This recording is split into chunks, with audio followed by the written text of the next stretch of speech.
অসময়ের ঝড় তুফানে স্বপ্ন আশা হারায় মানে ভাঙের কুল নদীর কিনারে হায় যে ফুল লাগে পুজোর কাজে সে ফুল দিয়ে দেহ সাজে জীবন। আমরা এখন ভূমধ্য সাগরে রয়েছি। সাগরের মধ্যে প্রচন্ড ঝড় শুরু হয়েছে। এই জাহাজের মধ্যে 30 কোটি টাকার কয়লা রয়েছে। আমরা এই জাহাজটি নিয়ে বাংলাদেশে যাচ্ছি।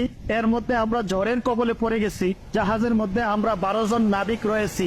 আমরা সকলেই আতঙ্কে রয়েছি, না জানি জাহাজটি এখনই ডুবে যায়। এই জাহাজটি ডুবুডুবু অবস্থায় রয়েছে, জানি না আমরা বেঁচে ফিরতে পারবো কিনা। হে আল্লাহ, তুমি আমাদের সকলকে এই বিপদ থেকে রক্ষা করিও।